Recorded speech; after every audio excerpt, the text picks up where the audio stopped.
Hello everyone. तो इस video में फैशन रिटेल कंपनीज के जो बिजनेस अपडेट्स आए हैं Q1 के उनको डिस्कस करेंगे। एंजल वन का भी बिजनेस अपडेट है, उसको भी कवर करेंगे। एंड उसके साथ में CSB बैंक का भी बिजनेस अपडेट आया है, मतलब वो जो हमने लास्ट वीडियो में लेंडिंग कंपनीज को डिस्कस किया था उसमें आप CSB बैंक को भी ऐड कर दो। बिजनेस अपडेट उनका भी अच्छा है।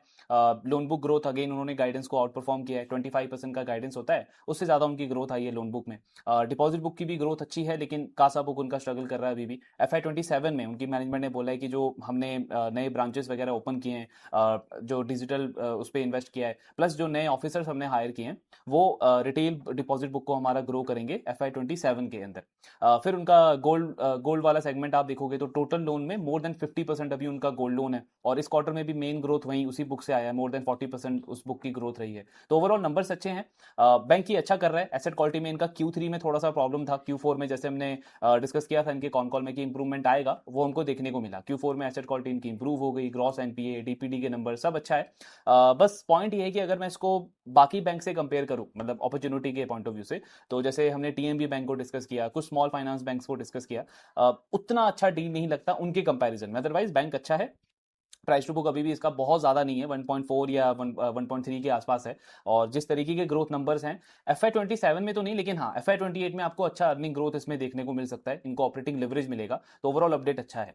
CSB बैंक के साथ में आप IDFC फर्स्ट बैंक का अपडेट देखोगे, वो भी अच्छा है। 20% के आसपास वही जो उनका गाइडेंस होता है, उतना ही उन्होंने लोन बुक ग्रोथ डिलीवर किया है। डिपॉजिट बुक की ग्रोथ आई थिंक उन्होंने दी नहीं है, या अच्छी अच्छी हुई होगी। खासा तो उनका अच्छा रहता ही है हर एक क्वार्टर के अंदर। और वो जो एक जो वो फ्रॉड वाला केस हुआ था चंडीगढ़ ब्रांच के अंदर, उसका हिट उन्होंने लास्ट क्वार्टर में ले लिया था। तो Q1 में प्रॉफिटेबिलिटी ऑब्वियसली उनकी इंप्रूव होगी। बट हाँ, आप अपॉर्चुनिटी से कंपेयर करोगे तो बाकी सारे बैंक जो हमने डिस्कस किए, टीएमबी हो या आपका डीसीबी बैंक, कितने सारे क्वार्टर से हम डिस्कस कर रहे हैं, और कुछ जो स्मॉल फाइनेंस बैंक्स हैं वो ज्यादा अच्छे लगते हैं। अब आते हैं इस पे रिटेल कंपनीज पे। सबसे पहले V2 रिटेल का अपडेट देखते हैं। तो इनका Q1 का रेवेन्यू ग्रोथ काफ़ी अच्छा है। 58% की रेवेन्यू ग्रोथ है कंपनी की फर्स्ट क्वार्टर में। SSG 7.5% है। गाइडेंस इनका 8 से 10% का था, तो उसी के आसपास है 7.5%। सेल्स पर स्क्वायर फीट 886 है कंपनी का इस क्वार्टर के अंदर। अब ये अगर आप लास्ट ईयर के Q1 से कंपेयर करोगे, Q1 ऑफ FY26, तो 7 से 8% का डिक्लाइन आपको देखने को मिलेगा, जो कि लास्ट कुछ क्वार्टर से हम देख रहे हैं कि कंपनी V2 का जो सेल्स पर स्क्वायर फीट है वाई थोड़ा थोड़ा कम हो रहा है। लेकिन Q1 आप देखोगे तो इंप्रूवमेंट है, मतलब Q4 के कंपैरिजन में Q1 में 10 to 11% का इसमें इंप्रूवमेंट देखने को मिला है, तो ये अच्छी चीज है। अभी Q1, मतलब एक बड़ा रीजन क्यों है कि अच्छा है इसका सेल्स पर स्क्वायर फीट Q4 से, क्योंकि Q1 सीजनली अच्छा होता है ये फैशन रिटेल कंपनीज के लिए। अक्षय तृतीया और ये सारे आपके फेस्टिवल्स होते हैं, वेडिंग सीजन भी होता है, तो उसका एडवांटेज मिलता है। प्लस समर कलेक्शंस आपके नए आते हैं, तो वहां पे भी थोड़ा शॉपिंग वगैरह आपका ज्यादा हो जाता है। तो उस मतलब लास्ट क्वार्टर से आप कंपेयर करोगे तो नंबर इंप्रूव हुआ है। वाई ये नंबर थोड़ा सा अभी भी कम है। फिर स्टोर एक्सपेंशन अगर हम देखें तो 57 नए स्टोर्स इन्होंने ओपन करे हैं इस क्वार्टर के अंदर। इनका पूरे साल का टारगेट है 170 से 200 स्टोर्स का, तो जिसमें इन्होंने 57 अभी ये फर्स्ट क्वार्टर में कर दिया है। बाकी यही है अपडेट इनका। Tier 2 Tier 3 सिटी में कंपनी मेन अपना फोकस कर रही है। तो ओवरऑल अपडेट अच्छा है V2 रिटेल का। इनका रिजल्ट हमने Q4 में वो एक पोस्ट में हमने डिस्कस किया था कि नंबर्स अच्छे नहीं है कंपनी के, लेकिन मैनेजमेंट ने कॉन कॉल में बताया था कि क्या स्पेसिफिक रीजंस हैं जिसकी वजह से इनको वो इन्वेंट्री इतना ज़्यादा बढ़ाना पड़ा, कैश फ्लो नेगेटिव हो गया उसकी वजह से कंपनी का। तो इनका कहना है जो आपका ये वॉर वगैरह चल रहा है, जियो पॉलिटिकल टेंशन जो है, उसकी वजह से इन्वेंट्री इन्होंने इतनी ज़्यादा बढ़ा ली है। अगर आप FY25 से कंपेयर करोगे तो डबल से ज़्यादा हो गई थी इस कंपनी की इन्वेंट्री। तो इनका कहना है कि वो एक रीज़न है। दूसरा, स्टोर एक्सपेंशन हमारा टारगेट हमने बढ़ा दिया है। पहले ये 150-170 स्टोर्स प्लान कर रहे थे, अब 170 से 200 स्टोर्स का टारगेट है इनका FY27 का। तो उसकी वजह से भी कंपनी ने एडवांस में कुछ अपनी इन्वेंट्री वगैरह बिल्ड करके रखी है। ये दो मेन रीजन है। और इनका कहना है FY27 का जो एंड होगा वो उसमें हमारा कैश फ्लो पॉजिटिव हो जाएगा, तो ये अच्छी चीज है। खराब चीज या थोड़ा सा नेगेटिव आप बोल सकते हो, मुझे बस यही लगा कि सेल्स पर स्क्वायर फीट जो मैनेजमेंट पहले बोलता था कि FY27 में हमारा ग्रो करेगा या इंप्रूव होगा ओवर FY26, वो इन्होंने लास्ट क्वार्टर के कॉन कॉल में बोला कि सेम ही रहेगा। मतलब FY27 में सेल्स पर स्क्वायर फीट ऑलमोस्ट सेम होगा जो हमारा FY26 में था। इबिट्टा मार्जिन भी इनका कहना है कि नेक्स्ट 1 से 2 ईयर्स के लिए सेम रहेगा। तो मतलब मार्जिन में भी कोई एक्सपेंशन अभी एक्सपेक्ट नहीं कर सकते, क्योंकि मेन फोकस है स्टोर एक्सपेंशन के ऊपर। पहले कंपनी 70-80 स्टोर्स ओपन करती थी, फिर उसको 130 किया, 150 किया, अब 200 स्टोर्स कंपनी टारगेट कर रहा है इस साल। अगले साल भी ऑलमोस्ट इतना ही करेंगे। तो ग्रोथ पे ज्यादा फोकस है, एक्सपेंशन पे ज्यादा फोकस है। सो नियर टर्म में मार्जिन एक्सपेंशन नहीं होगा। सेल्स पर स्क्वायर फीट अभी भी अच्छा है, अगर आप पीयर से कंपेयर करो बहुत अच्छा है, बट हाँ रेट ऑफ चेंज थोड़ा उसमें नेगेटिव है। और मैनेजमेंट कह रहा है कि इसको सेम लेवल पे हम मेंटेन करेंगे FY27 में, वो चीज हमको देखना है। बाकी ग्रोथ का नंबर अच्छा है, और इन्वेंट्री और कैश फ्लो पे तो उन्होंने बता ही दिया था लास्ट क्वार्टर के कॉन कॉल में कि वो इंप्रूव हो जाएगा by the end of FY27। तो अच्छा अपडेट है ओवरऑल। नेक्स्ट अब डिस्कस कर लेते हैं इन्हीं का जो कॉम्पिटिटर है बाजार स्टाइल, उसका भी बिजनेस अपडेट आया है Q1 का।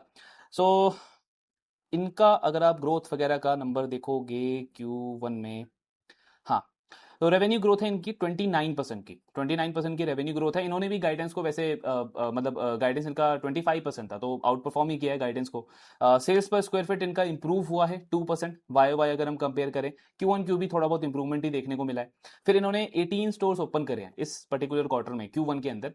अभी इनका पूरे साल का टारगेट है 60 से 80 स्टोर्स का। पहले ये कंपनी 40 से 50 स्टोर्स ओपन करती थी पूरे साल में, लेकिन वो जो क्यूपिड के साथ में इनका डील हुआ है, फंड वहां से आ रहा है कंपनी को, तो उससे इन्होंने स्टोर एक्सपेंशन बढ़ा दिया है 60 से 80 स्टोर्स। गाइडेंस भी आप देखोगे तो पहले 20% का होता था। हालांकि ये कंपनी हो V2 हो, दोनों में एक चीज अच्छी लगती है कि गाइडेंस को ये आउट परफॉर्म करते हैं, कंजर्वेटिव गाइडेंस होता है। V2 भी देखो आप 50% गाइडेंस देखे, लास्ट ईयर उन्होंने 60-62% का ग्रोथ दिखाया। अभी Q1 का भी स्टार्ट अच्छा है 58%। सेम बाजार स्टाइल भी 20-25% गाइडेंस देते हैं, लेकिन इनका जो एग्जीक्यूशन है वो 35 से 40% रहता है। तो पहले क्वार्टर में अच्छा एग्जीक्यूशन है कंपनी का 29% का। बाकी ओवरऑल स्टोर एक्सपेंशन का भी मतलब ऑन ट्रैक है, जो 60 से 80 का टारगेट है उसी के अकॉर्डिंग इन्होंने 18 स्टोर्स ओपन करे हैं Q1 के अंदर। एसएसजी इनका 7% है, और इनका गाइडेंस भी इतना ही है, एसएसजी का 7 से 8% का गाइडेंस है, तो उतना ही इन्होंने यहाँ पे Q1 में किया भी है। अच्छा अपडेट है बजाज स्टाइल का भी ओवरऑल। बजाज स्टाइल का Q4 का रिजल्ट थोड़ा सा खराब था, स्पेशली पैट का नंबर अगर आप देखोगे, एकदम से उन्होंने वो सरप्राइज दिया मार्केट को। पहले के कॉन कॉल्स में मैनेजमेंट बोलती थी कि जो इंश्योरेंस वो जो फायर वाला इंसिडेंट हुआ इनके स्टोर्स में, उससे इंश्योरेंस का क्लेम हमारा पूरा आ जाएगा, आई थिंक 47-48 करोड़ के आसपास। बट Q4 में एकदम से उन्होंने बताया कि उसका ऑलमोस्ट 50% 60% जो अमाउंट है वो इंश्योरेंस कंपनी से क्लेम हमें नहीं मिला, मतलब वो कैंसिल हो गया। जो भी वहां पे इन्वेस्टिगेशन हुआ, इंश्योरेंस कंपनी ने आई थिंक 25-30 करोड़ ही इनको दिया, बाकी का क्लेम इनको मिला नहीं, तो वो इनको लॉस बुक करना पड़ा। उसकी वजह से लॉस मतलब और बढ़ गया कंपनी का लास्ट क्वार्टर के अंदर, वो नंबर्स थोड़े से खराब थे। बाकी इस साल का गाइडेंस वगैरह अच्छा है, Q1 का अपडेट अच्छा आया है। वैल्यूएशन वाइज भी आप देखोगे तो स्टॉक अच्छा लगता है, पी नहीं ईवी टू बिट्टा के बेसिस पे अगर आप इसको कंपेयर करोगे। बट एक प्रॉब्लम है इस कंपनी के साथ में, लास्ट क्वार्टर में इन्होंने कॉन कॉल एकदम से करना बंद कर दिया। अभी जनरली हम बात करते हैं कि जब भी कोई बिजनेस कॉन कॉल करना स्टार्ट करता है तो वो एक बहुत अच्छा साइन होता है। इसका मतलब क्या है कि मैनेजमेंट काफी पॉजिटिव है, मतलब वो इन्वेस्टर्स के साथ में कुछ नई चीजें शेयर करना चाहता है, रिटेल इन्वेस्टर्स तक वो पहुंचना चाहता है बेसिकली। कुछ ना कुछ नई चीजें चल रही हैं, ग्रोथ एक्सपेंशन, उसको लेकर के वो बहुत एक्साइटेड है, तभी वो कॉन कॉल करना स्टार्ट करते हैं। जनरली आप किसी भी बिजनेस में देखोगे, और ये पॉजिटिव होता है। अब ये जो इन्होंने किया लास्ट क्वार्टर में, ये इसका बिल्कुल अपोजिट है कि आपकी सारी चीजें ठीक चल रही है। अब नंबर्स ठीक है, कभी कभी किसी क्वार्टर में अच्छा होता है बुरा होता है, इनके साथ तो चलता ही है वैसा, लेकिन एकदम से आपने कॉन कॉल करना जो बंद कर दिया, जो लास्ट क्वार्टर में इन्होंने किया, वो एक नेगेटिव सिग्नल देता है, वो चीज अच्छी नहीं लगी मेरे को। सो अभी नंबर्स तो अच्छे आए हैं, अपडेट अच्छा है, और वो जो क्यूपिड के साथ में डील हो रही है उससे इनका डेट भी रिड्यूस होगा, तो इस साल का जो पैट का ग्रोथ है वो भी अच्छा होना चाहिए कंपनी का। वो सारी चीजें ठीक है, लेकिन कॉन कॉल करना, मतलब मैं प्रेफर करूंगा कि कॉन कॉल करे कंपनी इस क्वार्टर के अंदर, वरना कन्विक्शन धीरे धीरे कम होता जाता है ऐसे बिजनेसेस के ऊपर। तो वो है अपडेट अच्छा है, बाकी देखते हैं रिजल्ट कब आता है इनका, कॉन कॉल कंपनी करती है नहीं करती है, वो हमको देखना है। फिर तीसरा जो प्लेयर है स्पेस में, वी मार्ट, उसका भी अपडेट काफी अच्छा है। इनका अगर आप रेवेन्यू ग्रोथ देखोगे तो आई थिंक 23-24% का ग्रोथ है कंपनी का, हाँ 23% का ग्रोथ है इनका रेवेन्यू का। एसएसजी 9% है, गाइडेंस होता है 5%, किया है इन्होंने 9%। और स्टोर एक्सपेंशन कंपनी ने 15 स्टोर्स ओपन करे हैं Q1 में, इन्होंने भी स्टोर एक्सपेंशन का टारगेट बढ़ा दिया है। FY26 में तो इन्होंने अपनी हिस्ट्री में अभी तक का सबसे ज्यादा स्टोर ओपन किया था FY26 में, 70-80 के आसपास। सेम ये टारगेट कर रहे हैं इस साल के लिए भी, क्योंकि प्रॉफिटेबिलिटी बढ़ रही है, डिमांड अच्छी है, बहुत टाइम के बाद आपको एसएसजी इतना अच्छा देखने को मिलेगा वी मार्ट के अंदर। तो सारी चीजें ठीक है, इसलिए इन्होंने स्टोर एक्सपेंशन भी बढ़ा दिया है। जो इनका अनलिमिटेड और वो जो लाइम रोड जो इनका लॉस बहुत ज्यादा रिपोर्ट कर रहा था, उसके भी लॉसेस अब कम होते जा रहे हैं। तो वो सारी चीजों को देखते हुए एक्सपेंशन का प्लान इन्होंने बढ़ाया है, नंबर्स इनके काफी अच्छे हैं। वी मार्ट का हमने डिस्कस किया था पहले भी कि कंपनी में रेट ऑफ चेंज बहुत अच्छा है, जिसकी वजह से 1-2 साल के लिए अगर आप देखोगे तो स्टॉक अच्छा लगता है, क्योंकि एक तो ग्रोथ रेट बढ़ गई कंपनी की। ग्रोथ रेट क्यों बढ़ी? क्योंकि पहले कंपनी ने मतलब जो बहुत लॉस वाले जो स्टोर्स थे, जहां पे सही फुटफॉल नहीं आ रहा था, 1-2 साल कंपनी ने उनको आइडेंटिफाई किया और वो सारे स्टोर्स इन्होंने बंद करे, नए अच्छे लोकेशंस पे इन्होंने स्टोर्स ओपन करे। ये जो 3 इनके सेगमेंट है अलग अलग, एक ई कॉमर्स वाला है, फिर एक अनलिमिटेड है साउथ वाला, उसको इन्होंने बहुत अच्छा इंटीग्रेट किया और वो नंबर्स में रिफ्लेक्ट होना स्टार्ट हुआ। एसएसजी इंप्रूव हुआ कंपनी का, और उससे आप देखोगे कंपनी के मार्जिन भी इंप्रूव हुए हैं। Q4 में भी आप देखो मार्जिन एक्सपेंशन बहुत अच्छा है। तो ये सारी चीजों से क्या है ना, ग्रोथ रेट बढ़ रहा है आपका, एसएसजी इंप्रूव हो रहा है, आपका सेल्स पर स्क्वायर फीट बढ़ रहा है, मार्जिन में इंप्रूवमेंट है, तो ऑटोमेटिकली आपका रोसी बढ़ेगा। सो FY27 FY28 में आप देखोगे कंपनी का जो रिटर्न ऑन कैपिटल है उसमें आपको अच्छा इंप्रूवमेंट देखने को मिलेगा, पॉजिटिव रेट ऑफ चेंज। तो वहां पे हम जनरली देखते हैं कि मार्केट जो है वो स्टॉक को रिवॉर्ड करता ही है। इसके स्टॉक को भी किया है पिछले कुछ टाइम में, अगर आप देखोगे तो अच्छा अपडेट है उस पॉइंट से अगर हम देखें। तीनों कंपनीज के अपडेट अच्छा है। और अब मतलब मुझे अपॉर्चुनिटी के पॉइंट से देखना है तो ऑफकोर्स V2 और बजाज स्टाइल, ये दो सबसे अच्छे बैट लगते हैं। बट बजाज स्टाइल का मुझे एक चीज देखना है कि रिजल्ट के बाद में कौन कॉल होना चाहिए। कौन कॉल अगर फिर से नहीं करते तो वो मतलब मैं उसको नेगेटिव ही मानूंगा। तो वो मुझे एक चीज देखनी है बजाज स्टाइल के अंदर। बाकी अच्छा है। अब इसके बाद में रिटेल ज्वेलरी से सेंको गोल्ड का भी बिजनेस अपडेट आया। अभी कल्याण और पीएन गाडगिल, सॉरी कल्याण और पीएन गाडगिल का नहीं आया है, सेंको का अपडेट इस बार आ चुका है। काफी अच्छा अपडेट है सेंको का। सो इनका अगर आप रेवेन्यू ग्रोथ देखोगे Q1 में 60% का रेवेन्यू ग्रोथ इन्होंने दिखाया है YOY लेवल पे। मुझे पर्सनली YOY से ज्यादा अच्छा Q1Q लगा है ये 53% का ग्रोथ, क्योंकि 60% YOY में आपका ये 62% गोल्ड प्राइस का भी मतलब उसका भी एक बहुत बड़ा फैक्टर है। लेकिन Q1Q आप गोल्ड प्राइस देखोगे तो सिर्फ 1% इंक्रीज हुआ है, लेकिन रेवेन्यू ग्रोथ आपकी 53% है, तो ये बहुत अच्छा है। फिर SSG 38% है, 34% है। डायमंड ज्वेलरी जो सेगमेंट है उसमें इनका हमने लास्ट ईयर के Q4 से देखा था ग्रोथ आना स्टार्ट हुआ था, और वो अभी भी चल रहा है। इस क्वार्टर में भी आप देखोगे 40% वैल्यू ग्रोथ है, और वॉल्यूम ग्रोथ भी इसमें 15% के आसपास है। स्टड रेशियो कंसिस्टेंटली इंप्रूव हो रहा है जब से डायमंड ज्वेलरी की ग्रोथ बढ़नी स्टार्ट हुई है, 11% हो गया है कंपनी का। ओल्ड गोल्ड एक्सचेंज जो है, यानी टोटल मेरा जो सेल है उसमें पुराने गोल्ड का, जो कस्टमर पुराना गोल्ड आता है उसका कंट्रीब्यूशन कितना है, 43% के आसपास। और कंपनी ने लगभग 8 शोरूम जो है वो ओपन करा है इस क्वार्टर के अंदर। पूरे साल का इनका गाइडेंस है 20 से 25 स्टोर्स का, 8 इन्होंने Q1 में कर दिया है, तो जो भी आपके 12-15 बचते हैं वो कंपनी आने वाले क्वार्टर्स में आराम से कर सकती है। तो ये अपडेट अच्छा है। बट इसमें एक चीज है, यहां पे आप देखोगे तो मैनेजमेंट क्या बोल रहा है कि Q1 और Q2 में ना हमारे मार्जिन पे थोड़ा सा प्रेशर रह सकता है। जनरली जैसे अभी गवर्नमेंट ने ये कस्टम ड्यूटी बढ़ाया है, 6% से 15% किया है, तो आपको याद होगा FY24 में इसका इसका उल्टा हुआ था, उन्होंने ड्यूटी कट किया था। तब क्या हुआ था, ये जो रिटेल ज्वेलर्स हैं शॉर्ट टर्म में 1 से 2 क्वार्टर में इनके मार्जिन पे थोड़ा सा प्रेशर आया था। कल्याण हो गया, सेंको हो गया, पीएन गाडगिल हो गया, मार्जिन इनके इंपैक्ट हुए थे 2 क्वार्टर्स के लिए। अभी जब ये बढ़ाया है गवर्नमेंट ने ये ड्यूटी को 6% से 15% किया है, तो इसका उल्टा होना चाहिए, यानी मार्जिन में हमको इंप्रूवमेंट देखने को मिलना चाहिए था सेंको गोल्ड और बाकी कंपनीज के। बट यहां पे मैनेजमेंट क्या बोल रहा है कि डोमेस्टिक मार्केट में ना गोल्ड प्राइसेस में बहुत ज्यादा डिस्काउंटिंग हो रही है, हैवी डिस्काउंटिंग हो रही है। क्यों हो रहा है, बिकॉज एकदम से एक तो वो जो मोदी जी ने जो अपील किया कि गोल्ड 1 साल के लिए ना खरीदें, मतलब थोड़ा अवॉइड करें, उसके ऊपर से इंपोर्ट ड्यूटी बढ़ा दिया 6% से 15% कर दिया। तो एक रिपोर्ट आई थी इंडस्ट्री की कि मतलब ये जो आपका वॉल्यूम जो है उस एक पर्टिकुलर पीरियड में ना वो एकदम से 70% गिर गया था YOY लेवल पे। मतलब लास्ट ईयर के कंपैरिजन में जो आपका जो वॉल्यूम है ओवरऑल इंडस्ट्री का वो 70% गिर गया। यानी सप्लाई आपकी आपकी उतनी है लेकिन डिमांड एकदम से बहुत कम हो गई। तो डोमेस्टिक मार्केट में जो आपके ज्वेलरी के प्राइसेस हैं, पूरे मतलब सिर्फ सेंको के लिए नहीं, ये पूरे इंडस्ट्री के लिए हुआ एक मैक्रो इवेंट आप इसको बोल सकते हो, उससे एक पर्टिकुलर पीरियड में काफी ज्यादा कम हो गए थे। तो वहां पे मार्जिन पे इंपैक्ट आया सेंको को। प्लस इन्होंने एक और चीज क्या किया है, ये जो ओल्ड गोल्ड एक्सचेंज वाला जो स्कीम होता है, इसमें इन्होंने ना ये 0% डिडक्शन वाला एक कैंपेन लॉन्च किया इस क्वार्टर के अंदर। यानी पहले आप जो भी परसेंटेज चार्ज करते थे, ओल्ड कोई पुराना गोल्ड लेकर के आ रहा है कस्टमर, उस पर आप जो भी परसेंट डिडक्शन करते थे वो इन्होंने इस क्वार्टर में 0% वाला कैंपेन लॉन्च कर दिया। यानी मैं मार्जिन पे और ज्यादा हिट ले रहा हूं। तो ये दो मेन पर्टिकुलर रीजन है जिसकी वजह से इनके मार्जिन पे थोड़ा सा प्रेशर रहेगा, इन्होंने बोला है Q1 में और Q2 में रहेगा। अब एक तो सेंको हमने जो पहले भी डिस्कस किया था कि कल्याण पीएन गाडगिल क्यों अच्छे लगते हैं सेंको के कंपैरिजन में, इवन दो सेंको का ग्रोथ वगैरह आपको अच्छा देखने को मिलता है किसी किसी क्वार्टर में। इस क्वार्टर में भी आप देखो 60% का 62% का ग्रोथ है। क्योंकि एक तो FY27 में इनका जो प्रॉफिटेबिलिटी है ना वो वैसे ही इंपैक्ट होना था। FY26 में जो आप इनका इबिट्टा मार्जिन देखोगे, इन्होंने 13% 14% का इबिट्टा मार्जिन रिपोर्ट किया है किसी किसी क्वार्टर के अंदर। पैट मार्जिन भी बहुत अच्छा है, मतलब टाइटन से भी अच्छे मार्जिन इन्होंने रिपोर्ट करे। क्यों, क्योंकि वो जो गोल्ड प्राइस आपके बढ़े उससे इनको इन्वेंट्री गेन मिला है। तो वो मतलब क्या बोलते हैं, क्वालिटी ऑफ अर्निंग आप बोल लो एक तरीके से, वो अच्छी नहीं है इस कंपनी की। तो वो नॉर्मलाइज होनी थी FY27 में। मैनेजमेंट ने खुद बोला कि इस साल हमारा इबिट्टा मार्जिन 6 से 7% के बीच में रहना चाहिए, ये इनका गाइडेंस था। अब इस वाले इवेंट से उस मार्जिन के ऊपर और प्रेशर पड़ेगा।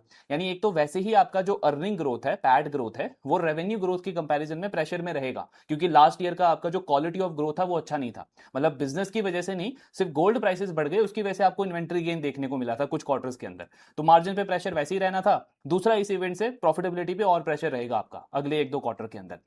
प्लस आप वर्किंग कैपिटल का देखो, इनका प्रॉब्लम है ही, कैश फ्लो नेगेटिव ही रहता है कंपनी का, इन्वेंट्री बहुत ज्यादा है। अगर आप इनका इन्वेंट्री टर्नओवर देखोगे तो मतलब कल्याण, पीएन गडगिल, उनसे भी कंपेयर करें अगर हम, तो काफी खराब लगता है इस कंपनी का। तो ये सारी चीजें हैं जिसकी वजह से सेनको, इवन तो आपको दिखेगा पी बहुत सस्ता है, 8, 9, 10 का है, लेकिन अपॉर्चुनिटी के पॉइंट से अगर मैं देखूं ना तो कल्याण, पीएन गडगिल के कंपैरिजन में बहुत बहुत खराब लगता है। तो ये है, मतलब रेवेन्यू ग्रोथ तो अच्छी है लेकिन स्टिल अभी भी कुछ खास इंटरेस्ट इसमें बनता नहीं है। हाँ, ये वाला जो मैक्रो इवेंट हुआ है, जो आपका डिस्काउंटिंग हुई है गोल्ड प्राइस की, इसका इंपैक्ट कल्याण और पीएन गडगिल पे भी पड़ सकता है, बट स्टिल सेनको के कंपैरिजन में वो अच्छा ही करेंगे, इसकी प्रोबेबिलिटी ज्यादा है। क्यों? क्योंकि एक तो पीएन गडगिल, कल्याण दोनों के मार्जिन इंप्रूव हुए थे FY26 में, और वो कोई इन्वेंट्री गेन से नहीं हुआ था, वो बिजनेस की क्वालिटी से हुआ था। पीबीटी मार्जिन कल्याण का इंप्रूव हो रहा है, वो FY27 में भी होना था। पीएन गडगिल ने भी मार्जिन इंप्रूवमेंट का गाइडेंस दिया था FY27 के लिए। तो अब अगर ये जो मैक्रो इवेंट हुआ है, इससे अगर मार्जिन पे इंपैक्ट पड़ता भी है उन दोनों प्लेयर्स का, स्टिल सेनको के कंपैरिजन में वो दोनों अच्छे, मतलब अच्छा ही दिखेंगे अगर आप उस मैट्रिक पे कंपेयर करोगे तो ये है। बाकी जब उनका अपडेट आएगा उसको भी डिस्कस करेंगे। तो ये था आपका सेनको का अपडेट। लास्ट अब हम डिस्कस कर लेते हैं कैपिटल मार्केट से एंजल वन का अपडेट। सो एंजल वन को हमने Q3 के अपॉर्चुनिटी वाले वीडियो में डिस्कस किया था कि पूरा ब्रोकिंग स्पेस अगर आप देखोगे ना तो बहुत, मतलब पिटाई हुई है सारे ब्रोकिंग स्टॉक्स की, पूरे कैपिटल मार्केट की। इनफैक्ट वहां पे एंजल वन हो गया, आपका वो आनंद राठी शेयर ब्रोकर या स्टॉक ब्रोकर जो भी नाम है, ये दो कंपनीज बहुत अच्छी लगती है क्योंकि इन्होंने पिछले 1-1.5 साल में अपना रेवेन्यू जो है वो डाइवर्सिफाई कर लिया है। मतलब मार्केट इनको उस टाइम पे भी वैसे वैल्यू कर रहा था जैसे ये पूरा रेवेन्यू इनका सिर्फ ब्रोकिंग से आता है, F&O से आता है, बट एक्चुअली में चाहे एंजल वन हो या आपका आनंद राठी स्टॉक ब्रोकर हो, इन्होंने रेवेन्यू बेस अपना डाइवर्सिफाई कर लिया है बहुत अच्छे से। और जो 1-2 साल का जो इंडस्ट्री का वॉल्यूम एकदम से इतना इंपैक्ट हुआ था, उसका लो बेस बन चुका था। यानी यहां से अगले 6 महीने, साल भर में जब भी चीजें इंप्रूव होगी तो ओवरऑल इंडस्ट्री का वॉल्यूम इंप्रूव होगा। वहां पे ये दोनों टॉप ब्रोकर्स हैं, अच्छा ब्रांड है, तो इनको लो बेस का एडवांटेज भी मिलेगा। प्लस क्योंकि रेवेन्यू बेस्ड डाइवर्सिफाई है तो रिस्क मेरा कम हो गया, कॉन्सेंट्रेशन मेरा कम हो गया, तो उससे भी मेरा वैल्यूएशन री रेटिंग का चांस बनता है। दोनों को आप देखो, जहां से हमने डिस्कस किया था अच्छा री रेटिंग हुआ है, चाहे आप एंजल वन को देखो, आनंद राठी स्टॉक ब्रोकर को देखो। अभी एंजल वन का Q1 का अपडेट देख लेते हैं, इस क्वार्टर का अपडेट कैसा आया कंपनी का। तो मंथ ऑन मंथ आप देखोगे तो ज्यादातर चीजें अच्छी रही है कंपनी की। क्लाइंट बेस में आप देखो, ग्रॉस क्लाइंट एक्विजिशन 8% इंक्रीज हुआ है, जून का अपडेट है ये, मई के कंपैरिजन में। फिर नंबर ऑफ ऑर्डर्स, इसमें बहुत अच्छी ग्रोथ है। वाई वाई तो और भी अच्छी ग्रोथ देखने को मिली है। वाई वाई ग्रोथ इनफैक्ट ना बहुत क्वार्टर्स के बाद आपको देखने को मिलेगा कि इस कंपनी का इतना अच्छा है, वरना पहले क्वार्टर्स तक हम क्या देख रहे थे कि क्यू ऑन क्यू इंप्रूवमेंट का ट्रेंड है। अब क्योंकि वो लो बेस बन गया, जो हमने पहले डिस्कस किया कि लो बेस बन चुका है कंपनी का, तो आपको दिखेगा वाई वाई ग्रोथ भी अब इस कंपनी की ना अच्छी होती जा रही है। 44% है नंबर ऑफ ऑर्डर में। एवरेज क्लाइंट फंडिंग बुक आप देखो ऑल टाइम हाई के ऊपर है, 8% का ग्रोथ है Q1Q। फिर आप ये F&O के नंबर्स भी देखो, इसमें भी YOY 51%, 47%। ऑप्शन का प्रीमियम टर्नओवर तो आपका डबल से ज्यादा हो गया है YOY कंपैरिजन में। कैश के वॉल्यूम्स में ग्रोथ अच्छी देखने को मिल रही है। लेकिन Q1Q में आपको दिखेगा कुछ मैट्रिक्स में, जैसे क्लाइंट एक्विजिशन हो गया या फिर आपका ये नंबर ऑफ ऑर्डर हो गया, इसमें इतनी ज्यादा अच्छी ग्रोथ नहीं है। मेनली शायद अप्रैल और मई का वो जो सेंटीमेंट था वॉर वगैरह की वजह से और जियो पॉलिटिकल इश्यूज की वजह से, उस वजह से थोड़े से आपके नंबर्स म्यूट हुए, वीक हुए। लेकिन जून में हमको क्या दिख रहा है, उसकी रिकवरी अच्छी हुई है। ओवरऑल हमको रिकवरी अच्छी देखने को मिली है। प्लस वाई वाई यहाँ पे भी अगर मैं कंपेयर करूं, यानी लास्ट ईयर का फर्स्ट क्वार्टर से अगर मैं कंपेयर करूं, तो यहाँ पे भी नंबर्स मुझे ओवरऑल अच्छे देखने को मिले हैं। मार्केट शेयर भी कंपनी ने अपना मेंटेन ही रखा है, चाहे आप कैश का देखो या F&O का देखो। हाँ, कमोडिटी जरूर एक सेगमेंट है जहां पे एंजल वन पिछले कुछ क्वार्टर से कंसिस्टेंटली मार्केट शेयर लूज कर रहा है। क्यों कर रहा है? क्योंकि ग्रो आपको याद होगा सितंबर 25 में आई थिंक उन्होंने एंटर किया था कमोडिटी वाले सेगमेंट में। और आप मतलब Q2 या Q3 का उनका रिजल्ट हमने देखा था, जहां पे कमोडिटी ना, मतलब कमोडिटी सेगमेंट जो है वो उनके टोटल रेवेन्यू में 1 से 2% कंट्रीब्यूट करने लगा था। मतलब जैसे उन्होंने स्टार्ट किया, उनको पेनिट्रेशन बहुत अच्छा मिला अपने क्लाइंट्स का, एग्जिस्टिंग क्लाइंट बेस ऑलरेडी उनका काफी अच्छा है। तो शायद कंपनी वहां से मार्केट शेयर अपना थोड़ा बहुत लूज कर रही है। ये पिछले कुछ क्वार्टर्स के इनके नंबर्स में हमने देखा है। हालांकि इन्होंने लास्ट कॉन कॉल में एडमिट नहीं किया मैनेजमेंट ने, लेकिन नंबर्स देख करके समझ आता है कि एकदम से जब इतना बड़ा प्लेयर, इंडस्ट्री का लीडर उस सेगमेंट में एंटर करता है इतने बड़े क्लाइंट बेस के साथ में, और वो ग्रो कर रहा है, तो ऑटोमेटिकली आप थोड़ा बहुत मार्केट शेयर तो लूज करोगे। अच्छी चीज ये है एंजल वन के लिए कि पहले से इनकी एक डोमिनेंट पोजीशन थी कमोडिटी में, 60% का मार्केट शेयर था एक टाइम पे, तो उससे भी ज्यादा था। अब अभी भी मार्केट शेयर अच्छा है, लेकिन हाँ, जो आपका कॉम्पिटिटर है बड़ा, वो उसमें धीरे धीरे अब थोड़ा अपना पोजीशन जो है वो स्ट्रॉन्ग करता जा रहा है। तो ये ओवरऑल अपडेट है एंजल वन का, अच्छा अपडेट है। कैपिटल मार्केट जैसे हमने डिस्कस किया था कि Q3 के टाइम पे कि अच्छा लगता है, तो एंजल वन अगर आप यहां से भी देखोगे रीरेट हो चुका है, लेकिन अगर हम फॉरवर्ड अर्निंग के बेसिस पे देखें, आई थिंक 1200 करोड़ के आसपास का पैक तो इनका आएगा FY27 में, उतना आना चाहिए, बिकॉज इबिटा मार्जिन में भी इन्होंने बोला है कि मोर देन 45-46% का मार्जिन रहेगा इनका FY27 में। तो उसके अकॉर्डिंग आप देखो तो 1200 करोड़ का पैड बनता है, फॉरवर्ड अर्निंग 26-27 का पी है, तो अभी भी अच्छा बैट लगता है एंजल वन यहां से। इसके साथ में आनंद राठी स्टॉक ब्रोकर जो कंपनी है वो भी अच्छा लगता है। उसका मतलब अभी आप पीई देखोगे तो आई थिंक 26-27 है, लेकिन 25-30% का अर्निंग ग्रोथ उनका भी बनता है। मोर देन 50% रेवेन्यू आज के टाइम पे उनका नॉन ब्रोकिंग है, वो जो डिस्ट्रीब्यूशन वाला बिजनेस है, एमटीएफ बुक है, वहां से बहुत अच्छा ग्रोथ आ रहा है उनको।